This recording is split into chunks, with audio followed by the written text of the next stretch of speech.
August 23, 2010. The Millard Refrigerated Services facility in Theodore, Alabama.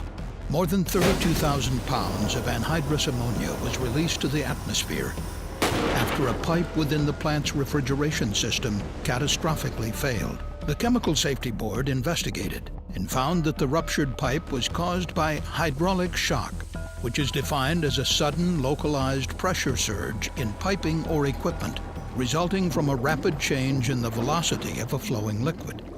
Following its investigation, the CSB released a safety bulletin describing key lessons for preventing hydraulic shock in industrial refrigeration systems, which, if followed, can prevent dangerous accidents like the one at Millard.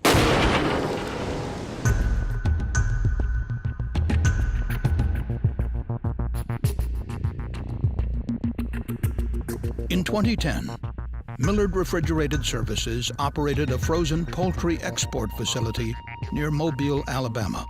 The facility maintained a 143,000-pound capacity ammonia refrigeration system with 8 separate freezers. Within the system, low-temperature liquid ammonia is pumped through evaporator coils. As the liquid ammonia evaporates, heat is absorbed, cooling the freezers. During the process, the outside of the evaporator coils builds up frost due to contact with moisture in the surrounding air. Unless this frost is removed, it will reduce the ability of the coils to effectively cool the freezers. To avoid this, defrost cycles are initiated periodically. During a defrost cycle, the low-temperature liquid ammonia is removed from the evaporator coils completely and replaced by hot, high-temperature ammonia gas, which fills the coils and melts the frost on the outside surface. Once the frost is melted, the hot condensed liquid and remaining gas are removed from the evaporator coils before low-temperature liquid ammonia is pumped back in to resume normal operations. On August 22, 2010, the Millard facility experienced a loss of power that lasted more than 7 hours. During that time, the refrigeration system was shut down. The next day, the system regained power and was up and running, though operators reported certain problems. While doing some troubleshooting, an operator cleared alarms in the control system, which reset the refrigeration cycle on a group of freezer evaporators that were in the process of defrosting. The control system reset triggered a valve to open, and low-temperature liquid ammonia was fed back into the evaporator coils before removing the hot ammonia gas. This caused the hot, high-pressure ammonia gas to rapidly condense into a liquid. A vacuum was created where the gas had condensed. The void sent a wave of liquid ammonia through the piping, causing a sudden pressure surge known as hydraulic shock. The pressure surge ruptured the evaporator piping manifold inside one of the freezers and its associated 12-inch piping on the roof of the facility.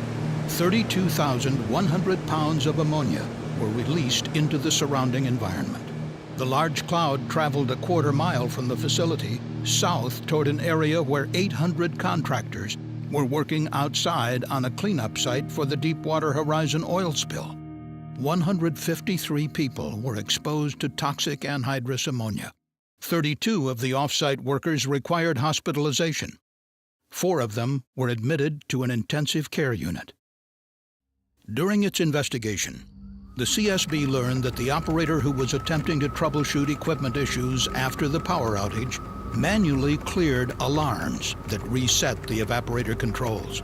Due to the reset, the control system did not recognize that the evaporator was already in the process of defrosting and allowed the refrigeration cycle to start without removing the hot ammonia gas from the evaporator coils.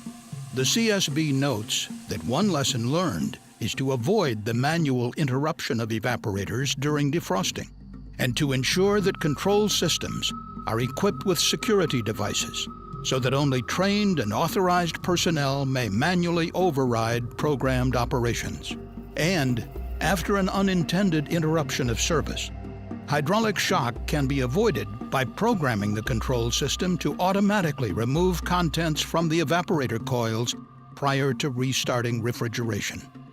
The CSB also found that the evaporators at the Millard facility were designed so that one set of valves controlled 4 separate evaporator coils. As a result, the contents of all 4 coils connected to that valve group were involved in the hydraulic shock event, leading to a larger, more hazardous pressure surge.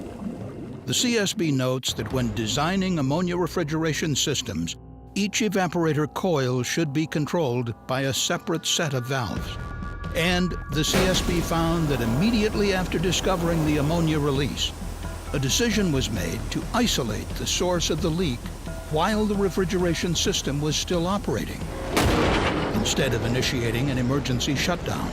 A final lesson learned from the CSB's investigation is that an emergency shutdown should be activated in the event of an ammonia release if a leak cannot be promptly isolated and controlled.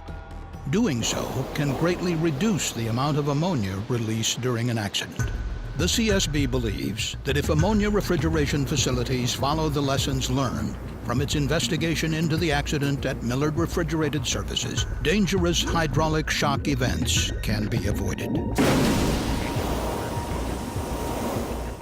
For more information about the CSB's Millard Refrigerated Services investigation, please visit csb.gov.